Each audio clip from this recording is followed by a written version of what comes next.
Jacques Zaninetta, vous venez de transmettre votre entreprise après plus de 33 années d'activité. C'est un petit peu une manière de partager avec vous un moment qui, je pense, vous est quand même assez cher. Pour moi, c'est un bon moment dans le sens où j'ai fait une transmission d'entreprise, je crois, dans de très bonnes conditions. Je parle pas des conditions financières ou autres, mais surtout dans des conditions très très bonnes pour mon personnel, parce que j'ai eu un personnel qui m'a toujours suivi, qui a été là dans les moments difficiles, qui a été là aussi dans les moments où tout allait bien, et moi j'étais là aussi. Donc on a formé une bonne équipe et je voulais pas faire une transmission en faisant n'importe quoi. Donc la transmission se fait d'une très très bonne façon avec une société qui rachète le personnel et surtout aussi donc les bureaux, qui laissent sur place le personnel, qui garde le nom. Ça m'a pas tiré une petite larme, mais vous comprenez que ça fait quand même toujours plaisir de penser que le nom sera toujours là. C'est un intérêt peut-être aussi parce que je suis un petit peu connu dans le monde des matières plastiques. Donc pour moi, je dirais que tous les feux sont ouverts, donc tout va bien, quoi. Donc cette passation, cette transmission s'est faite il y a très peu de temps, début 2017. Jacques Zaninetta, dites-nous le 8 février, oui, 2017. 8 février 2017, ouais. Près de 33 ans en arrière.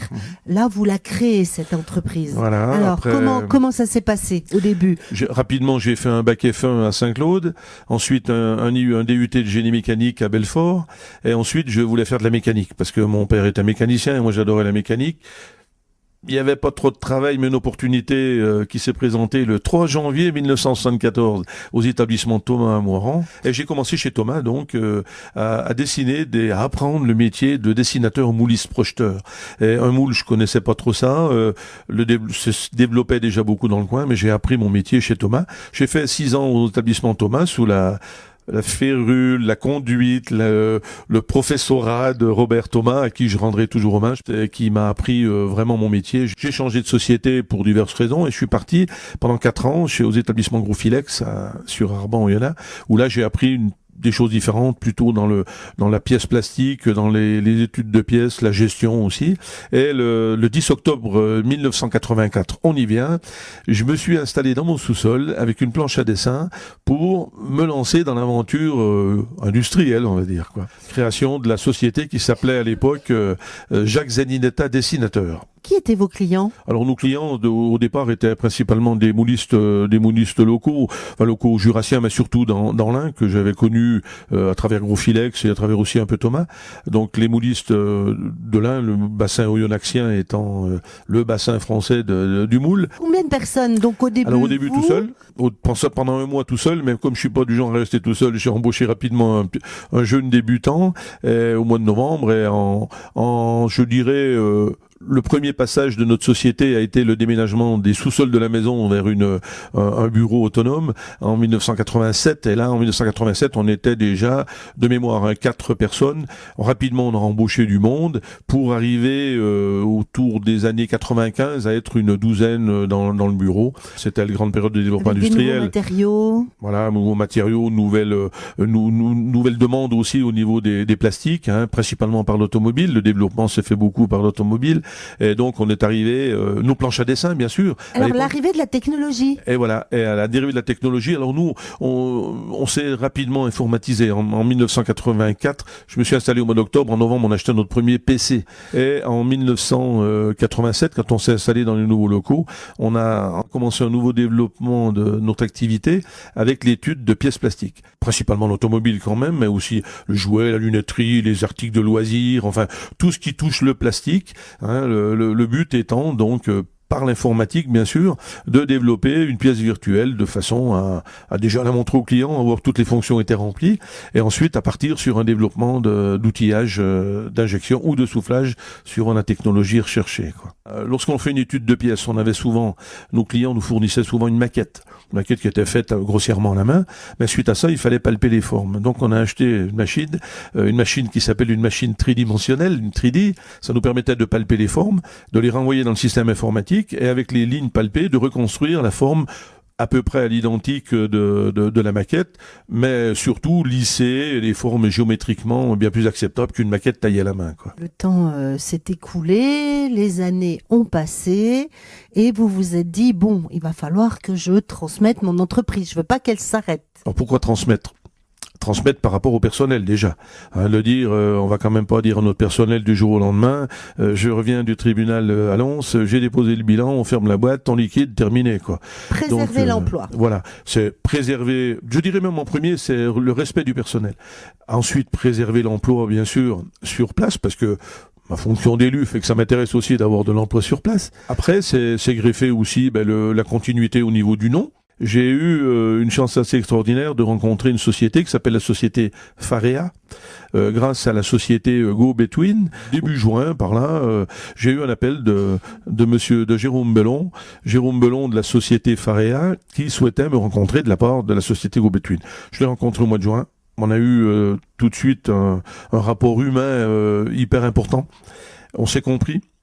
Monsieur Bellon a compris aussi tout l'intérêt de conserver le bureau où il était. On s'est revu au mois de septembre. Au mois de septembre, là, on a parlé plus sérieusement au niveau des chiffres.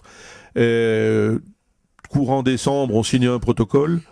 Et le 8 février, on signait la cession de la société, enfin des parts de la société, à la société Farea, avec la reprise donc du personnel et aussi la reprise des bâtiments.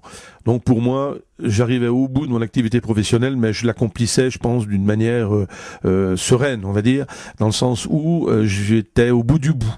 Merci Jacques, merci. Merci à vous, merci à vous. David Galindo, président du groupe Farea et ses filiales.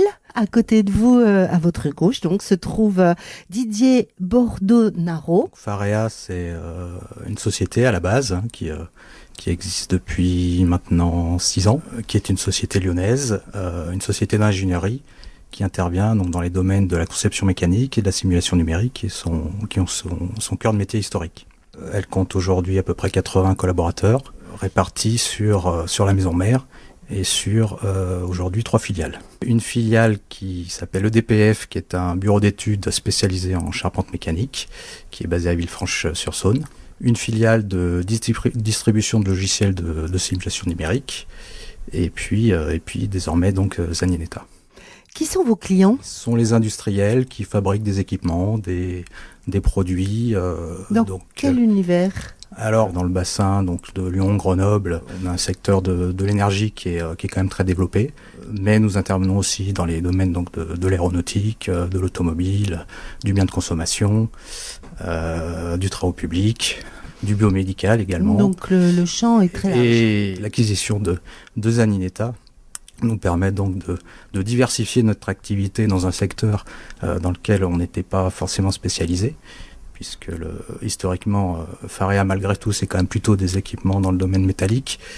Donc de nous spécialiser, d'avoir une compétence supplémentaire donc dans le domaine du plastique. Votre directeur régional, Didier Bordonaro, vous avez, je suppose, avec David Galindo, très vite aussi anticipé sur le développement, le potentiel de développement de cette entreprise. Oui, absolument, oui. En fait, comme le disait David, on est une société aujourd'hui, Farea, qui rayonne essentiellement sur des métiers avec des matériaux essentiellement métalliques. Dans nos métiers, on a 2 métiers particuliers, donc une métier de la simulation numérique qui est en fait l'histoire de la société Farea, et on s'est dirigé assez rapidement vers la conception mécanique, donc qui est finalement tout à fait connexe finalement à la simulation, d'accord. Par ce biais, en creusant si vous voulez, en se développant sur la conception mécanique, on a touché des activités un petit peu différentes, de pièces plastiques notamment, des secteurs un petit peu connexes finalement et annexes par rapport à ce qu'on faisait.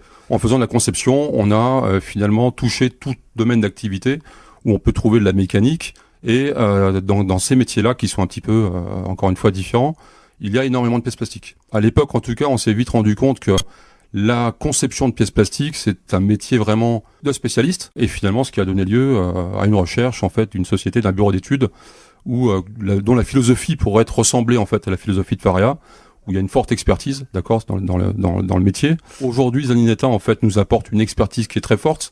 C'est une société qui est bien implantée en fait dans sa région. C'est une société qui existe depuis maintenant 35 ans. Je crois que le premier arrivé, Philippe, est rentré en 85, le dernier en 99.